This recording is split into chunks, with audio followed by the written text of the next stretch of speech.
Ce message vous est présenté par l'Assemblée chrétienne Le Tabernacle. www.letabernacle.net.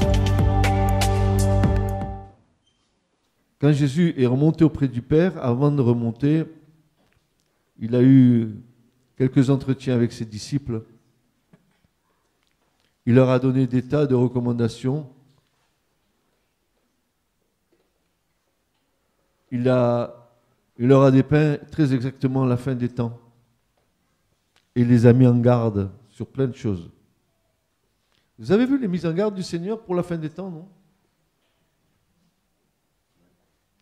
Qu'est-ce qu'il a dit? Il a dit, par exemple, attention que personne ne vous séduise, par exemple, il a dit ça. Ou alors, vous savez qu'à la fin, la froid du plus grand homme va se refroidir.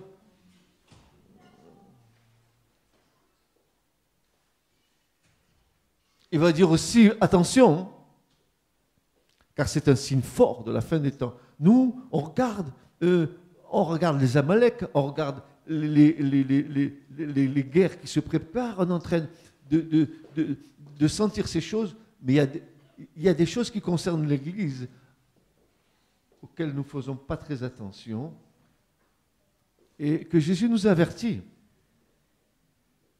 Il nous avertit concernant son Église, en nous disant qu'à la fin des temps, l'Église sera visitée par de faux prophètes, de faux docteurs, de faux Christ.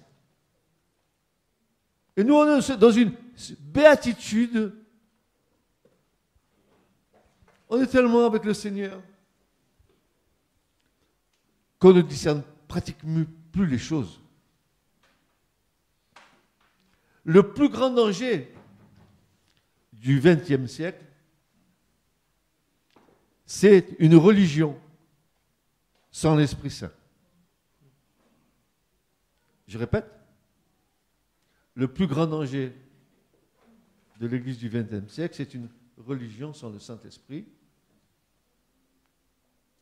C'est des chrétiens sans Christ. Le pardon sans repentance. Le salut sans nouvelle naissance. La politique sans Dieu. Et un ciel sans enfer. Avec ça, cool. Vogue la galère. Un vide total, c'est-à-dire une vie sans vie.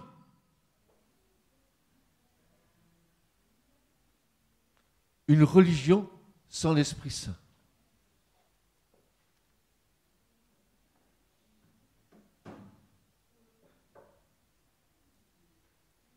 La Bible nous avertit très clairement à ce propos, car un tel état de vide sera vite compensé et occupé par Satan.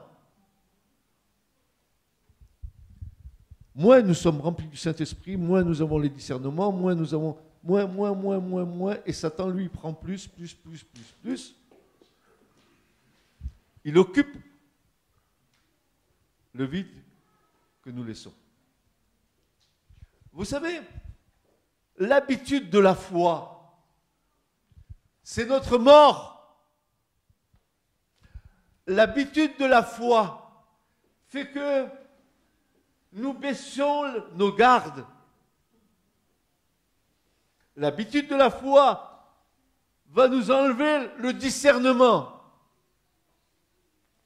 Et quand il n'y a plus de discernement, et quand la foi est vide, alors l'ennemi, il peut occuper le terrain. C'est pour cela que l'Église du Seigneur va si mal.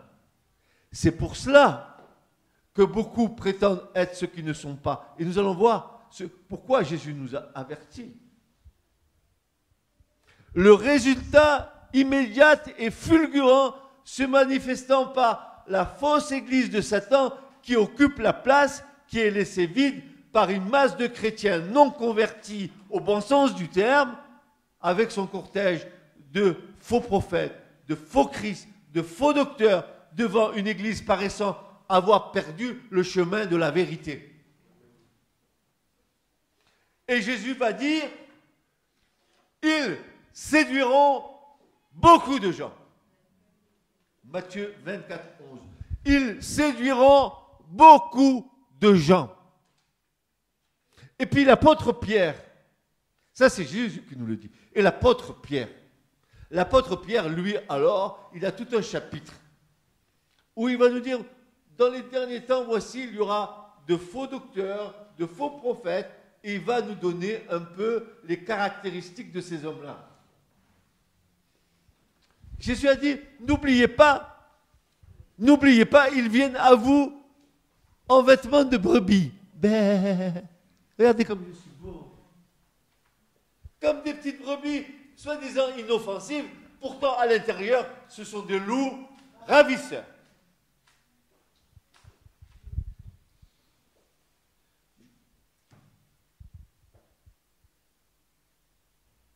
L'apôtre Pierre nous en donne une description qui devrait nous tenir en garde. Il énumère une panoplie très précise de ces manipulations spirituelles, de ces faux prophètes et docteurs, afin que nous ne soyons pas trompés, nous qui arrivons à la fin des temps. Donc, nous qui arrivons à la fin des temps, nous allons être confrontés, et nous sommes confrontés, et l'Église du Seigneur est confrontée dans le monde à tout un tas de faux prophètes, de faux docteurs et de faux Christ. Tiens, il y en a un pas loin d'ici, le Christ de Montfavet. Allez en Afrique, vous allez voir, il y en a qui se prennent pour le Christ. C'est pareil partout. Comme la masse christianisée n'a plus de discernement parce qu'elle est religieuse, parce que cette masse-là, c'est comme... je m'excuse, mais il y a un homme politique qui a dit, pour la France, il a dit ça, c'est un éminent militaire qui s'appelait Charles de Gaulle. Il dira, concernant la France, les Français, c'est des veaux. C'est pas moi qui le dis, c'est lui qui l'a dit. Mais moi, je crois fort que dans l'Église, il y a beaucoup de veaux.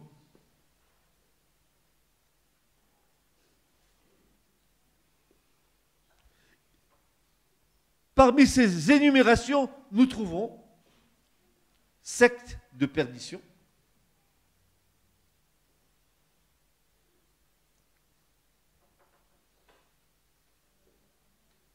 reniement du maître, paroles artificieuses. Qu'est-ce que ça veut dire ça? Des paroles artificieuses. Ils viennent avec vous avec des paroles artificieuses et le mot grec qui est le mot platos, va dire des paroles trompeuses et des paroles feintes, qui amènent à la cupidité. L'argent. La caractéristique de ces faux prophètes, c'est qu'ils vont vous dire tout ce que vous voulez, mais toutes que des choses bonnes, afin que vous les bénissiez. Financièrement. Parce qu'il y a une idée derrière la tête. Vous comprenez bien. Pierre dit, comment se fait-il que Pierre il dit ça? Pierre est vivant quand il nous parle de ça. Y avait-il déjà des gens là qui étaient dans cet état d'esprit? Hélas, oui. Et Pierre nous avertit. Il nous dit qu'ils auront des paroles artificieuses qui amènent à la cupidité, excès qui satisfait la chair, la voix de la vérité sera blasphémée, dit Pierre. Qu'est-ce que ça veut dire, la voix de la vérité blasphémée, frères et sœurs? Si ce n'est qu'on va tordre la vérité.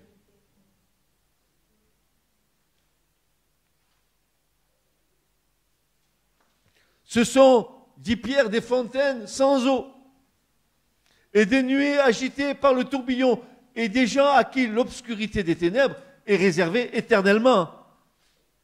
Car en prononçant des discours fort enflés de vanité, ils amorcent par les convoitises de la chair et par leur impudicité ceux qui s'étaient véritablement retirés de ceux qui vivent dans l'erreur, leur promettant la liberté. Ouais, Frères et sœurs, nous avons été dans ces dernières années, nous avons été visités par un tas de faux prophètes, de faux docteurs, et les gens se sont laissés piéger par leurs propos, par leurs fausses prophéties. Et je vais vous dire une chose, je crains fort que tous ces faux prophètes, n'est-ce pas, vont être jetés dans les temps de feu et de soufre. Vous savez pourquoi que je le crains fort? Parce que Dieu dit que si un prophète, il parle de la part de l'Éternel, et que la chose qu'il dit ne s'est pas accomplie, alors le peuple devra le lapider. Tu as compris tous ces prophètes qui sont venus, qui t'ont détourné de la vraie foi, qui t'ont fait croire que tu avais quelque chose, qui t'ont des choses inimaginables, ils t'ont promis prospérité, ils t'ont promis bénédiction, ils t'ont promis ce qui est tout à fait contraire à ce que Jésus nous dit. Car, dit Pierre, on est réduit à la servitude, dans la servitude de celui par qui on est vaincu.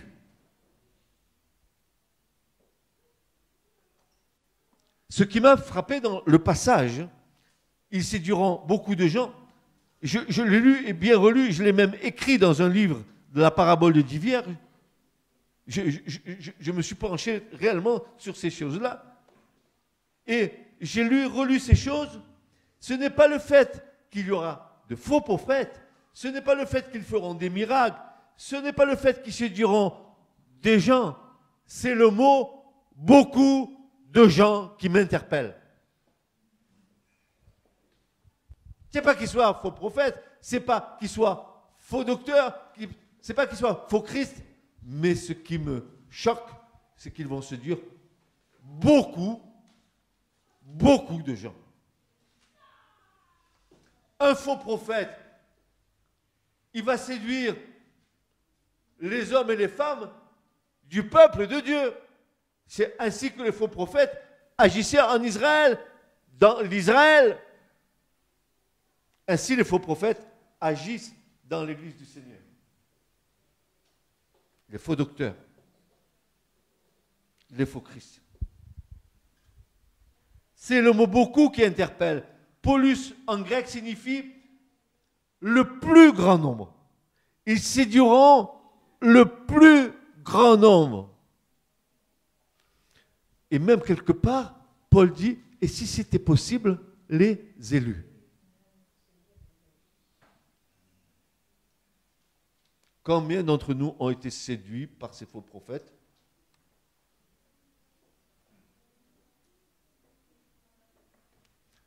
Combien vous ont entraîné dans des voies qui n'étaient pas les voies de Dieu et dans lesquelles vous croyiez fortement que c'était les voies de Dieu, alors que vous étiez en train de vous tromper parce que la chair, elle se rassasiait de ça.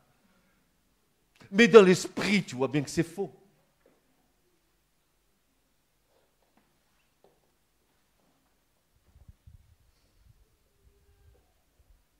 C'est le mot beaucoup qui interpelle. Ce mot beaucoup qui veut dire en grec le plus grand nombre. Par ce mot, nous comprenons que des foules seront sensibles au message des faux prophètes et se laisseront influencer. Jésus avertit ses disciples, ceux qui croient en lui, de se tenir sur leur garde, de peur d'être séduits. Il va leur dire, Matthieu 24, 4, Jésus leur répondit, prenez garde que personne ne vous séduise.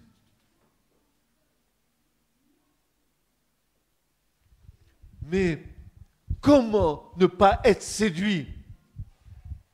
Comment ne pas se faire séduire? Comment confronter l'autre?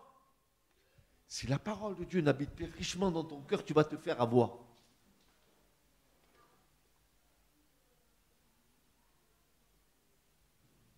Je pleure. Vous me croyez ou pas, mais ma femme est témoin. Je pleure sur la cistana des enfants de Dieu. Je pleure de voir les enfants de Dieu assister au lieu d'être des hommes forts, des femmes fortes.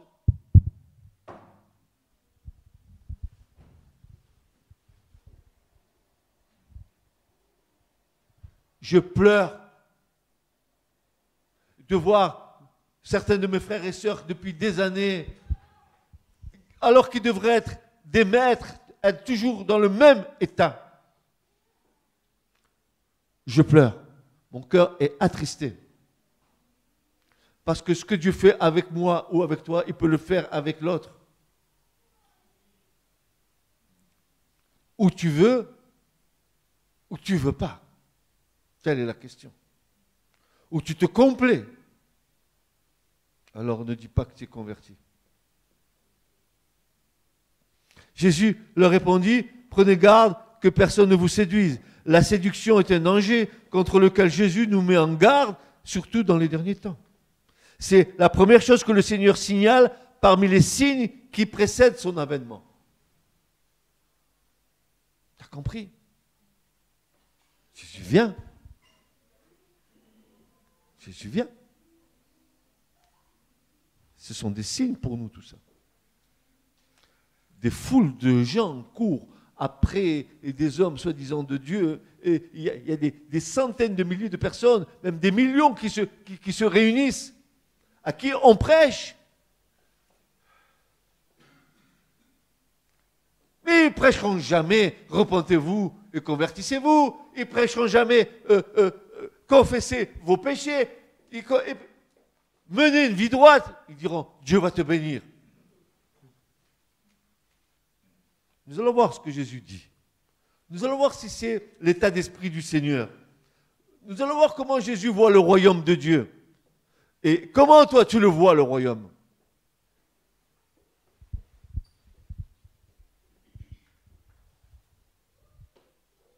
La séduction fait partie des armes du tentateur. Il l'a utilisée contre Jésus dans 3 domaines particuliers. Le diable a essayé de séduire Jésus. Vous le savez, ça, non? Je crois que vous lisez vos Bibles, hein? La tentation dans le désert. Premièrement, il a essayé de le séduire par un pourvoir miraculeux utilisé à des fins personnelles. Deuxièmement, par des miracles spectaculaires pour affirmer son identité spirituelle.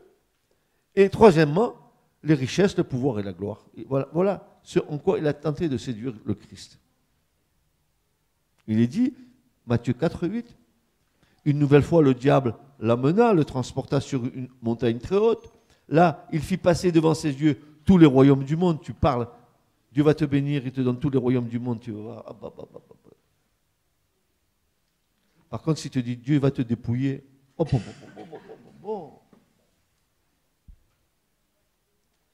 il déploya leur richesse et leur magnificence.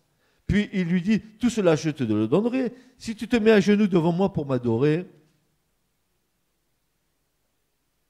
Le pouvoir, la richesse, la prospérité terrestre et la gloire dans le monde sont des choses que l'on voit de plus en plus proposées aux enfants de Dieu, avec des arguments qui semblent tout à fait bibliques.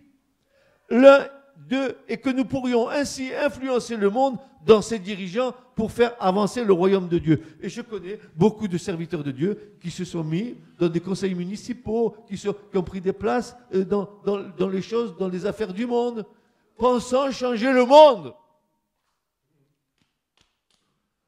Ils ont été changés par le monde. C'est pas pareil. Nous régnerons avec lui dans son royaume. À lui.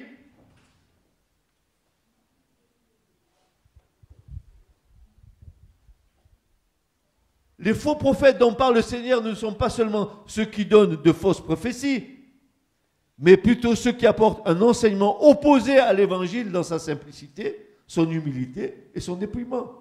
Le but du diable qui inspire les faux prophètes, c'est de détourner les gens du Seigneur, Jésus-Christ et de sa parole, afin de les entraîner dans la recherche des biens terrestres et des satisfactions immédiates qui comblent la nature charnelle.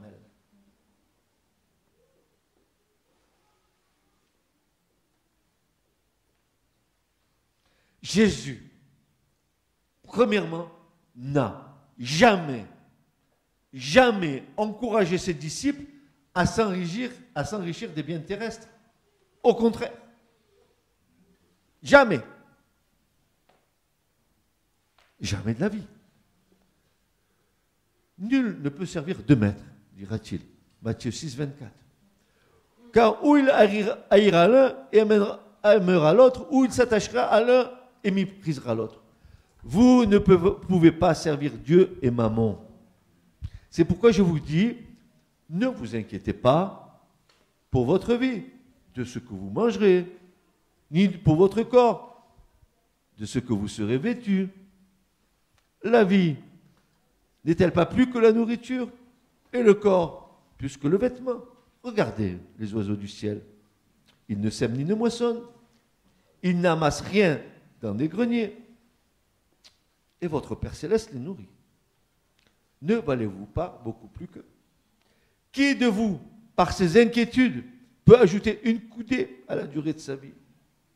Et pourquoi vous inquiétez au sujet du vêtement? Considérez comment croissent les lys des champs. Ils ne travaillent ni ne filent. Cependant, je vous dis que Salomon, même dans toute sa gloire, n'a pas été vêtu comme l'un d'eux. Mais si Dieu revêt ainsi l'herbe des champs, qui existe aujourd'hui et qui demain sera jetée au four, ne vous vêtera-t-il pas à plus forte raison, gens de peu de foi? Ne vous inquiétez donc point et ne dites pas, que mangerons-nous? Que boirons-nous? De quoi serons-nous vêtus? Car toutes ces choses, ce sont les païens qui les cherchent. C'est Jésus qui dit, ce sont les païens qui les recherchent. Votre Père Céleste sait que vous en avez besoin. Cherchez d'abord, premièrement, cherche d'abord le royaume de Dieu et la justice de Dieu, et toutes ces choses seront données par-dessus. Ne vous inquiétez donc pas du lendemain, car le lendemain aura soin de lui-même. À chaque jour suffit sa peine. Jésus n'a jamais encouragé ses disciples à s'enrichir des biens terrestres, au contraire. Deuxièmement, le Seigneur n'a jamais cherché un pouvoir politique pour influer sa génération. Il n'a jamais cherché, le Christ, un pouvoir politique pour influencer sa génération. Il a dit au gouverneur romain Pilate, « Mon royaume n'est pas de ce monde », répond Jésus. « Si mon royaume était de ce monde, mes serviteurs auraient combattu pour moi, afin que je ne fusse pas livré aux Juifs. Mais maintenant, mon royaume n'est point ici-bas. » Jean 18, 36. Est-ce que tu as compris que tu es étranger et forain sur cette terre? Est-ce que tu as compris que tes 80 ans, tes 70 ans, tu es juste de... Tu es avec ta caravane, tu passes.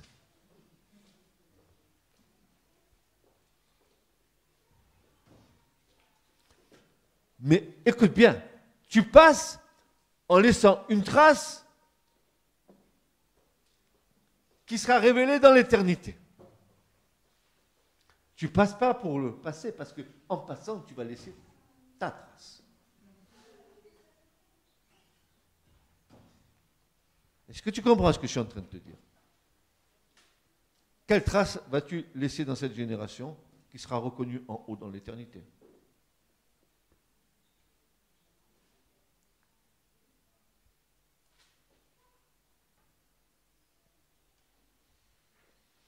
Troisièmement, premièrement, Jésus n'a jamais encouragé ses disciples à s'enrichir de biens terrestres. Secondement, le Seigneur n'a jamais cherché un pouvoir politique pour influencer sa génération. Et troisièmement, notre Maître a toujours exhorté ses disciples à rester humbles. Humbles. Alors, il s'assit, Marc 9, 33, il s'assit, appela les 12 et leur dit, si quelqu'un veut être le premier, il sera le dernier de tous et le serviteur de tous. C'est moi. Moi. Venez, vous allez voir. Moi. Et moi. Ego. Mon ego. Ce que je suis. Regardez ce que je suis. Comme si, même si Dieu t'avait donné quelque chose, tu te l'as approprié pour toi. Dieu il donne, Dieu il reprend, il fait comme il veut. Ça veut dire qu'à un moment donné, fais attention que ce que Dieu t'a donné, c'est tellement précieux qu'il ne faut pas que tu le froisses entre tes mains. Tu ne verras jamais la gloire de Dieu. Jamais. Jamais. Matthieu 18, verset 4, c'est pourquoi quiconque se rendra humble, comme ce petit enfant, sera le plus grand dans le royaume des cieux.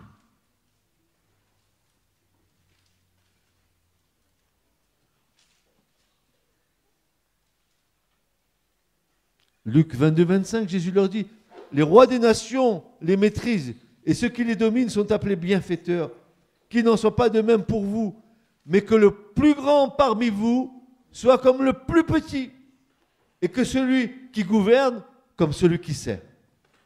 Mais dis donc, t'as pas compris? Est-ce que tu n'as pas compris que si tu veux t'élever, d'abord Dieu t'abaissera. Parce que c'est Dieu qui t'élève, c'est pas toi. C'est bien ce que Baptiste a dit, il faut que moi, je diminue afin que lui, il croisse.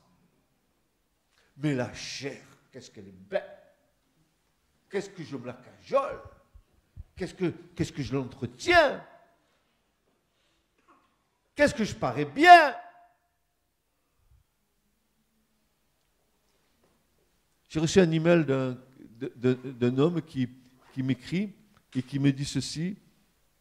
Il me dit, j'écoute vos messages, je les trouve bons, mais s'il vous plaît, ne criez pas trop fort dans le micro. Alors je lui réponds ce matin, je suis désolé, mais c'est comme ça ne sera pas autrement.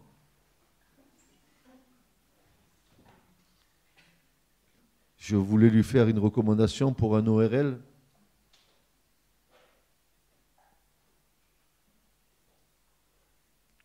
C'est comme ça. Voix qui crie dans le désert. Elle aurait dû aller écouter Jean-Baptiste.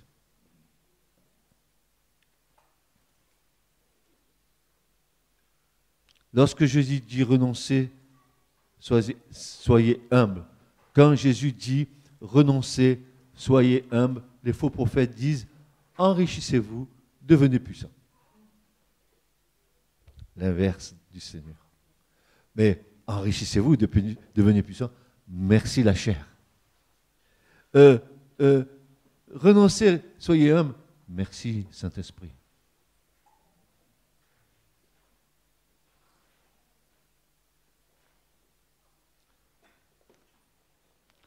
Certes, le message des faux prophètes peut sembler être inspiré des Écritures, mais ce ne sont que des passages choisis pour mieux tromper les gens. Soyons très attentifs à cette parole de Jésus qui nous dit « Ils viennent à vous en vêtements de brebis ». Et Paul écrit qu'ils ont des discours séduisants. Colossiens 2,4. Séduisant. Et le mot grec qui est là, très intéressant. C'est bien de connaître les langues. Parce que ça nous donne des fois des perceptions du mot qui sont bien plus élargies que notre compréhension en nous. Et quand il dit qu'ils ont des discours séduisants, Paul veut dire qu'ils ont des discours persuasifs, spécieux, conduisant les autres à l'erreur. Vous vous rendez compte ? Ça veut dire que les discours qu'ils vont te faire vont t'emmener à l'erreur. Mais comment discerner l'erreur de la vérité, frères et sœurs? Si tu n'as pas de discernement, comment vas-tu discerner les choses? Tu gobes, t'avales. Tu crois que tout ce que les gens te disent quand ils parlent de la parole de Dieu, c'est la vérité. Mais est-ce que tu vérifies? Dis-moi, quelle est ton origine? Est-ce que tu es béréen? Car les gens de Bérée, eux, qui étaient plus courtois que ceux de Thessalonique, ils contrôlaient tous les jours les Écritures pour voir ce que disait Paul était vrai. Qui contrôle? Quoi? Ou qui gobe quoi? Et tu gobes jusqu'à ce qu'à un moment donné, tu en fasses un malaise. Et tu te trompes toi-même, et tu trompes les autres.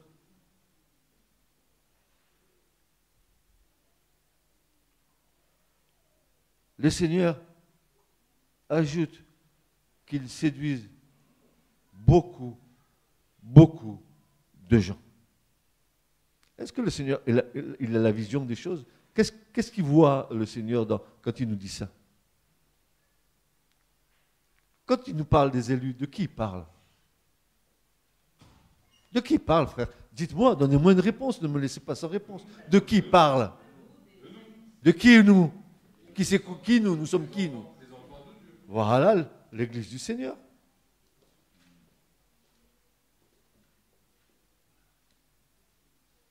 Le fait d'attirer les foules n'est pas un critère absolu de vérité. Dans une ville de Samarie, un personnage était devenu important et attirait beaucoup de gens, beaucoup de monde. Mais c'était tout simplement un magicien qui gagnait beaucoup d'argent. Il avait une grande influence sur les gens de la région. Par contre, lorsque Philippe l'évangéliste prêche le Christ aux foules, d'un commun accord, il s'attachait à ce qu'il disait en apprenant et en voyant les miracles qu'il faisait. Il était intéressant de souligner que l'attachement n'était pas tourné vers une personne, mais à la parole prêchée. Nous savons que dans le monde, certains événements peuvent attirer des centaines de milliers de personnes. Et nous voyons aussi que dans certains continents, des prédicateurs captivent et dépouillent des milliers de gens. Il existe des événements religieux qui attirent un nombre impressionnant de fidèles dans toutes les religions. Pendant son ministère terrestre, Jésus rassemblait des foules qui le suivaient et accouraient là où il arrivait à cause des miracles, à cause des guérisons et aussi de sa façon d'enseigner. Cependant, il savait prévenir les gens sur les difficultés qu'ils rencontreraient à le suivre comme disciple. De grandes foules faisaient route avec Jésus. Il se retourna et leur dit, si quelqu'un vient à moi, s'il ne haït pas son père, sa mère, sa femme, ses enfants, ses frères et ses sœurs, et même sa propre vie, il ne peut pas être mon disciple. Et quiconque ne porte pas sa croix et ne me suit pas ne peut être mon disciple. Luc 14, 25. Un dépouillement. Aucun lien terrestre ne doit nous séparer du Seigneur. Le Seigneur savait qu'un jour, parce qu'il irait jusqu'au bout de son chemin, il se retrouverait seul. Et que même les plus fidèles de ses disciples l'abandonneraient. Aussi, il ne se laissait pas griser par ces foules qui venaient vers lui. Soyons sur nos gardes. La séduction est citée par Jésus parmi les signes importants qui précèdent son retour. Il en parle à 3 reprises dans son discours. Il va dire, prenez garde que personne ne vous séduise, en Matthieu 24, 4. Après, il va dire, plusieurs prophètes s'élèveront, ils séduiront beaucoup de gens. Pourquoi? Parce que l'iniquité sera accrue. L'apostasie, c'est le reniement de la foi. L'apostasie, c'est de dire que tu crois alors que dans tes actes et dans ta façon de vivre, c'est un reniement de ce que tu es en train de confesser ta croyance. Tu dis que tu es à Christ, mais tu n'es pas seulement à Christ dans l'église, tu es à Christ dans ta maison, tu es à Christ dans ton travail, tu es à Christ partout là où tu es. Tu ne peux pas être une contre-vérité. Jésus te dit, car il s'élèvera de faux Christ, de faux prophètes, ils feront de grands prodiges et des miracles, au point d'en séduire, s'il était possible, même les élus. Je vous l'ai déjà annoncé d'avance. Si donc on vous dit, voici, il est dans le désert, ben n'y allez pas. Voici, il est dans les chambres, ne le croyez pas.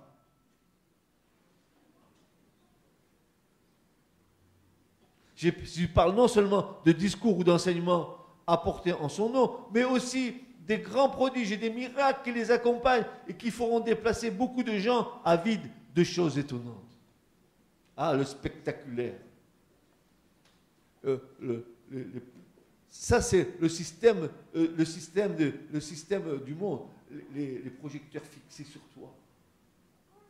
Ça te donne de l'apparence, ça te donne une certaine puissance, mais c'est zéro. Pointé zéro. C'est une chair qui a une puissance que Dieu va détruire. Tu es crucifié avec le Christ. Ce n'est plus moi qui vis, c'est Christ qui vit en moi. Tu n'as pas compris ça encore? que de paraître et de paraître et de paraître. Alors que nous disions ce matin, c'est pas paraître, c'est disparaître. Je disparais, je disparais. Les jours viendront où vous désirez revoir l'un des jours du Fils de l'homme et vous ne le verrez point. On vous dira, il est ici, il est là, n'y courez pas, ne courez pas après. Jésus, le Seigneur, insiste sur le danger d'être séduit, disant que des gens viendront en son nom et parfois se présenteront comme lui-même, des faux prophètes et des faux Christ, accomplissant de grands prodiges et des miracles, faisant croire qu'il est dans tel ou tel endroit. Si quelqu'un vous dit alors, le Christ est ici ou il est là, ne le croyez pas, car il s'élèvera de faux Christ, de faux prophètes. Ils feront de grands prodiges, des miracles, au point de séduire, s'il était possible, même les élus. Voici, je vous les ai annoncés, je vous l'ai annoncé d'avance. Ils séduisent beaucoup de gens, car ils se présentent comme de vrais prophètes, ils font des miracles. Jésus nous met en garde en dénonçant la vraie personnalité de ces séducteurs. Ils viennent à vous en vêtements de brebis, mais au-dedans, ce sont des loups ravisseurs. Et maintenant, je vais vous dire comment un prophète, il reçoit quelque chose de Dieu. Je vais vous dire comment un prophète reçoit quelque chose de Dieu. Un prophète, c'est un homme choisi de Dieu. Un prophète, c'est quelqu'un qui a cette grâce de voir l'Esprit de Dieu le monter en esprit dans la salle du trône. Il voit dans la salle du trône toute l'assemblée céleste que Dieu rassemble pour prendre les décisions et pour donner ses ordres aux anges. Et le prophète, il monte, il voit et il entend les paroles de Dieu. Dieu lui donne les directives pour le peuple en bas. Il revient avec ces directives, il revient en esprit au milieu du peuple et il annonce au peuple ce que Dieu a dit. Voilà comment ça se passe. Ça s'appelle ça le conseil secret de Dieu. Dieu te montre ton esprit. Comme dans l'Apocalypse. C'est pareil. C'était le jour du Seigneur. Et Jean dit, je fus saisi en esprit, par l'esprit. Et j'ai entendu une voix qui me dit, viens, monte. Il vit une porte s'ouvrir dans le ciel. Et qu'est-ce qu'il voit? Apocalypse 5, il voit l'agneau sur le trône avec les 7 cornes et les 7 yeux. Il voit toute la scène royale. Ainsi sont montés les prophètes en esprit. Mais s'il vous plaît, allez voir sur le site. Vous avez une thèse faite par un Américain que nous avons traduit en français et que nous avons mis à votre disposition. Je ne sais même pas si vous les avez lus, mais allez voir et vous allez comprendre ce qu'il y a dedans. Et vous saurez comment Dieu agit. Le Seigneur nous instruit sur la façon dont ces faux prophètes se déguisent. Les brebis dont il est question sont les disciples de Christ, ceux qui ont entendu sa voix, qui ont cru en lui et qui le suivent. Ils sont attachés à leur maître qu'ils aiment et dont ils suivent les instructions. Les faux prophètes vont donc les imiter, donner l'apparence d'être des disciples de Christ. Ils ont l'extérieur, le vêtement, ils font semblant, mais à l'intérieur, ce sont des loups ravisseurs dont l'intention est de détourner et d'entraîner des disciples après eux. Après eux. Moi, je ne comprends pas, frères et sœurs, que nous puissions voir des spectacles évangéliques avec soi-disant des hommes de Dieu qui viennent sur la scène avec des gardes de corps. On ne peut pas les approcher. On dirait que ce sont des stars, le show business. Ils sont là. Mais qu'est-ce que ça veut dire, ça?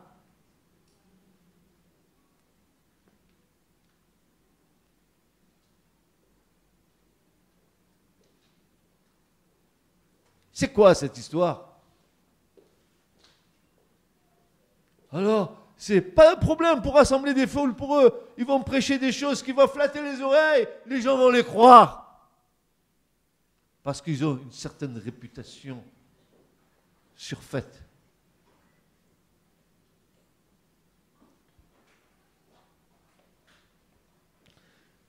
Voici ce que Acte 20-30 va nous dire. Il s'élèvera du milieu de vous des hommes qui enseigneront des choses pernicieuses pour entraîner les disciples après eux. Si c'était possible, d'entraîner les disciples après eux. Détourner les brebis du troupeau. Tiens, vous connaissez l'Écriture. N'y a-t-il pas tout un chapitre où le prophète Ézéchiel dit qu'il pèse les brebis grasses pour mieux les tondre? Lisez le chapitre. Et ces brebis, dit le prophète à la fin du chapitre, ce sont des hommes.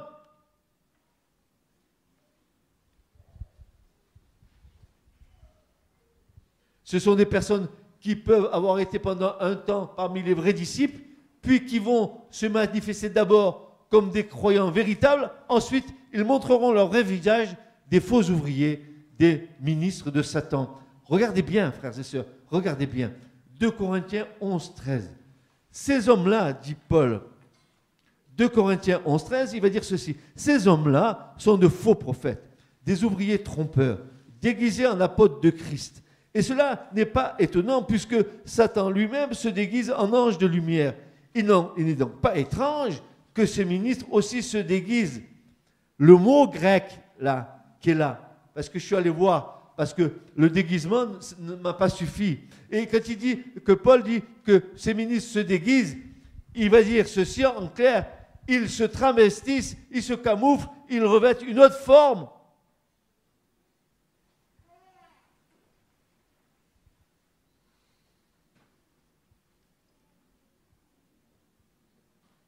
Leur fin sera selon leurs œuvres. Nous sommes prévenus. Jésus nous a dit, soyez sur vos gardes. Et Jésus nous exhorte à la vigilance, à la prudence et au discernement. Il va nous dire, soyez sur vos gardes, je vous ai tout annoncé d'avance. Marc 13, 23. Vigilance, prudence et discernement. Mais le discernement, mes bien-aimés, va dire l'apôtre Paul, vous comprenez, vous connaissez ces passages, mes bien-aimés, éprouvez les prophéties pour voir si elles sont de Dieu. Et après l'apôtre va dire, mais examinez-les, retenez ce qui est bon et laissez de côté tout ce que la chair met par-dessus. Essayez de trouver au moins la substance que l'esprit veut donner et pris l'enjolivement de l'homme, laissez de côté, laissez de côté, laissez de côté, laissez de côté. N'écoutez pas les faux prophètes, n'écoutez pas les faux docteurs et n'écoutez pas les faux Christ. Le Seigneur nous exhorte à la vigilance, à la prudence et au discernement. Nous sommes donc prévenus. Ben oui. Vous allez continuer à gober n'importe quoi, franchement. Il y en a qui se gavent d'Internet, ils vont chercher toutes les prédications d'Internet. Ils pensent qu'en écoutant, ils sont en train de prendre des médicaments qui vont leur faire un effet contraire. Tu n'as pas besoin d'Internet. Tu as besoin de passer du temps avec le Seigneur. Tu n'as pas besoin d'Internet. Tu as besoin de rentrer dans la prière. Tu n'as pas besoin d'Internet. Tu as besoin de plonger ton regard dans l'Écriture. Tu n'as pas besoin d'Internet. Tu n'as pas besoin d'Internet. Amen.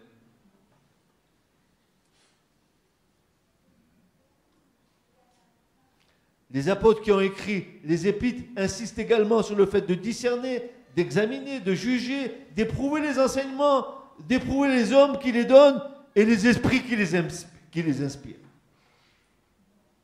Il est donc de la responsabilité de chaque enfant de Dieu de se tenir sur ses gardes et de ne pas accepter les choses spontanément, même et surtout lorsqu'elles sont présentées au nom du Seigneur. Tout serviteur de Dieu, missionnaire, prophète, enseignant, évangéliste, pasteur, responsable d'église ou de groupe de chrétiens ou autre ministère doit être attentif et mettre en garde les disciples de Christ. Et c'est ce que je fais ce matin avec vous. Amen.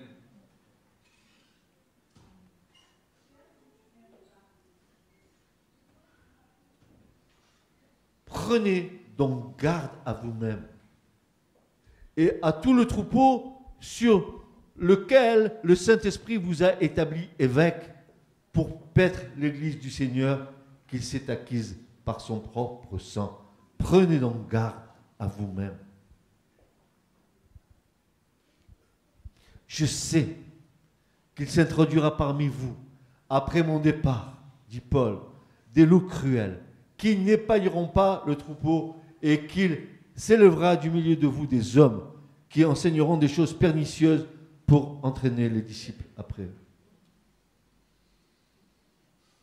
Il y a eu toujours dans l'histoire du peuple de Dieu des personnes qui ont été utilisées par Satan pour séduire et entraîner les croyants dans le mensonge. L'Ancien Testament cite de nombreux cas où Israël a été abusé par de faux prophètes et ils apparaissent aussi dans l'histoire de l'Église. Le Seigneur nous a avertis d'une recrudescence de faux prophètes dans les derniers temps. Il est donc important que nous soyons vigilants à ce sujet et que nous apprenions plusieurs choses. Premièrement, vous allez me supporter encore un peu, ne pas s'attacher aux apparences. Là, je suis dans le rôle du fossoyeur. Les apparences peuvent être trompeuses, surtout lorsqu'elles se situent dans le domaine du surnaturel. Jésus a dit, ils feront de grands prodiges et des miracles, au point d'en se dire si c'était possible, les élus. Nous sommes parfois étonnés de voir des foules s'attacher à certains personnages qui semblent prêcher l'évangile. En Afrique et dans d'autres pays, des milliers de gens se rassemblent pour écouter et suivre des prédicateurs de l'évangile, de la prospérité, un message qui enrichit surtout ceux qui le prêchent. Nous devons nous rappeler les avertissements de Jésus concernant le succès des faux prophètes dans leur capacité de séduire beaucoup de gens et examiner attentivement ce qu'ils enseignent. Il s'agit pour la plupart d'un évangile facile, ponctué de toutes sortes de promesses de bien-être et de prospérité terrestre, sans renoncement et sans repentance, une sorte de foi superficielle qui consiste à proclamer des passages appropriés des Écritures. Vous savez, la spécialité des faux prophètes et des faux docteurs, c'est d'isoler les versets, d'en sortir un petit peu, mais de ne pas dire le reste qui est autour.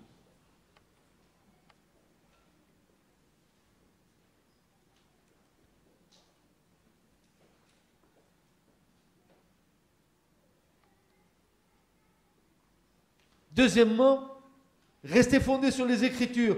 Il s'agit de toute l'Écriture et non seulement de quelques passages sortis de leur contexte, comme le diable sait si bien le faire. Il a fait cela avec le Seigneur Jésus, le diable. Il n'a pas cité toute la parole, il a cité des portions de la parole. Et Jésus dit, non, tu ne mourras pas, moi. Hein. Il est écrit ça. Parce que tu dis, ça a été écrit par mon Père.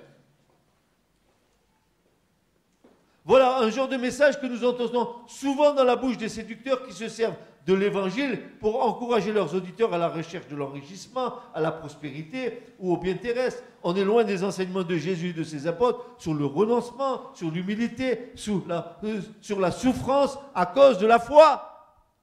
Tu seras bien. Dieu va te bénir. Tu auras 5 Mercedes, 6 magasins, une paire de chaises longues pour te reposer. Dieu va te bénir. Tu épouseras une belle mère richissime dont tu vas hériter.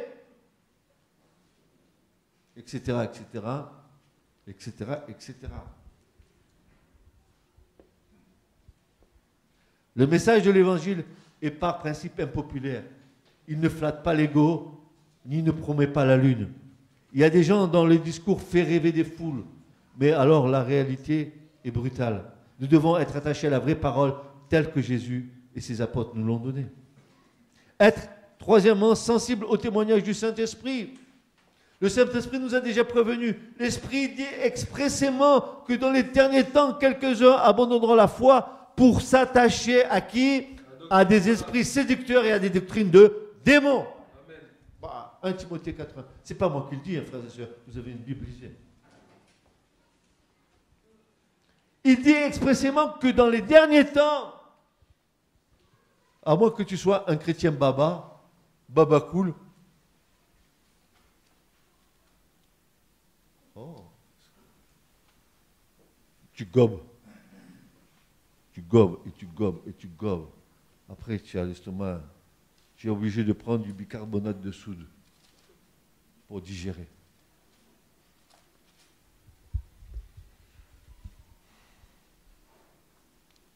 Il s'agit de toute l'Écriture et non seulement de quelques passages assortis de leur contexte.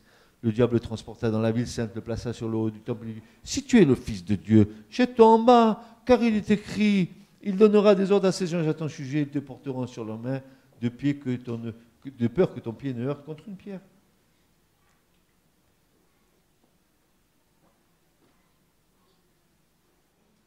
Être sensible au témoignage du Saint-Esprit. Oui, l'Esprit dit expressément que dans les derniers temps, quelques-uns abandonneront la foi. Alors nous devons être vigilants, selon ce qu'écrit là aussi l'apôtre Jean, bien-aimés, ne vous fiez pas à tout esprit, mais éprouvez les esprits pour voir s'ils viennent de Dieu. Car plusieurs faux prophètes, dira-t-il, sont venus dans le monde. 1 Jean 4, 1. Nous avons le devoir d'éprouver les esprits dans le sens que dit Paul, examiner toutes choses.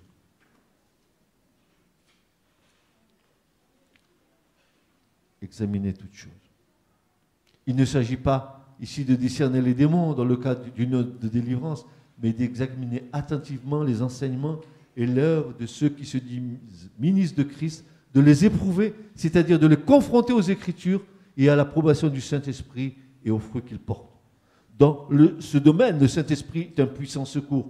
Alors, Saül, appelé aussi Paul, rempli d'Esprit Saint, fixa ses regards sur lui et lui dit, « Toi, tu es plein de toute ruse et de toute fraude, fils du diable, ennemi de toute justice, ne cesseras-tu pas de détourner les voies droites du Seigneur ?» Acte 13, 9.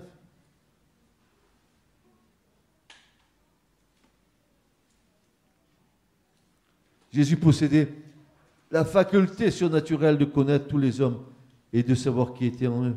Il connaissait leurs pensées et pouvait en discerner l'origine.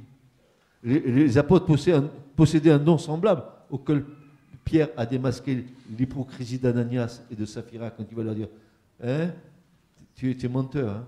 Il a discerné.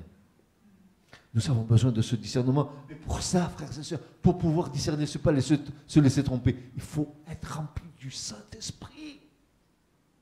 Pas rempli de moi-même, du Saint-Esprit.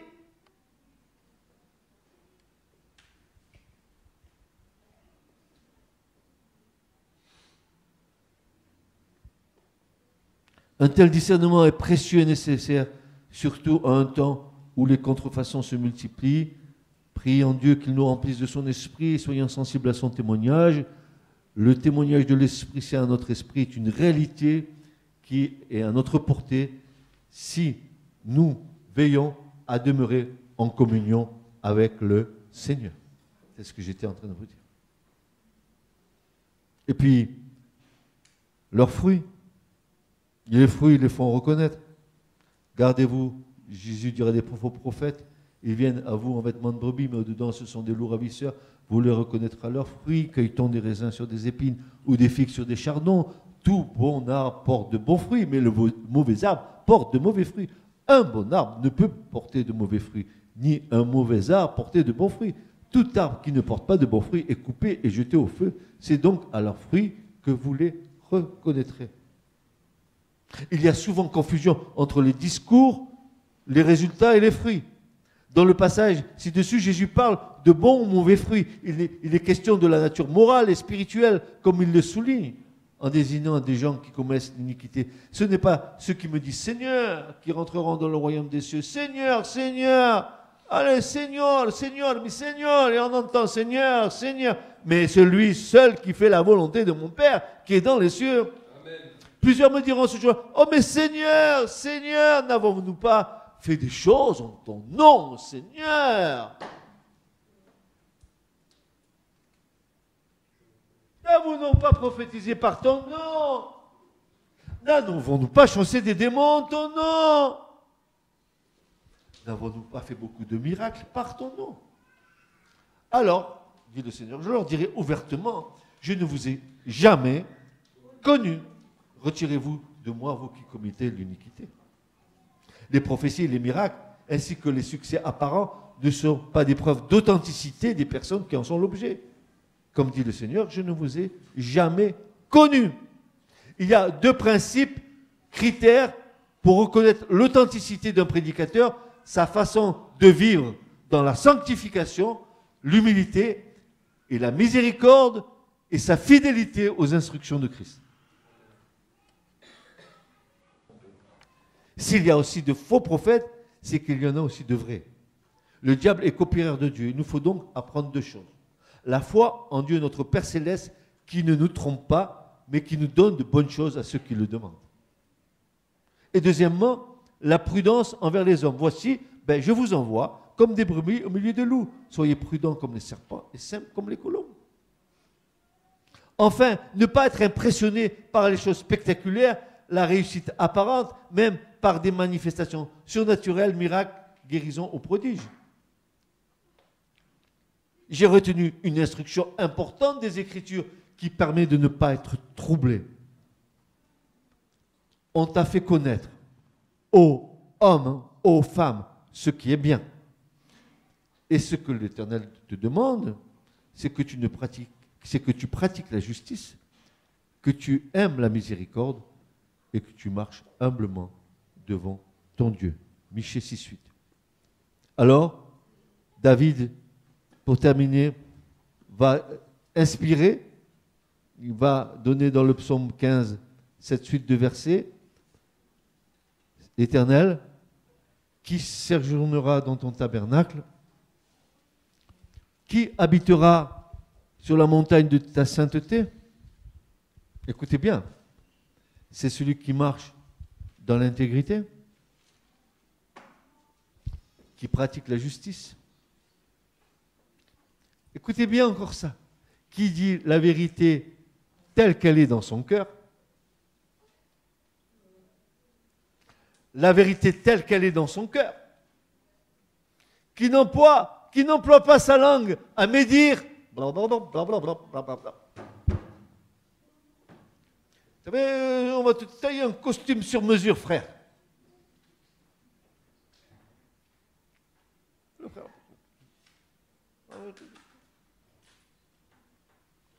Qui ne fait point de mal à son prochain et ne jette point l'opprobre sur son voisin.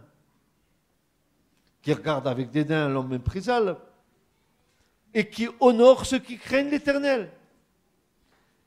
Et s'il a juré fût-ce à dommage, il n'y change rien. Il ne donne point son argent à usure et ne prend point de présent contre l'innocent. Celui qui fait ces choses ne sera jamais ébranlé. Amen. Ce message vous a été présenté par l'Assemblée chrétienne Le Tabernacle. www.letabernacle.net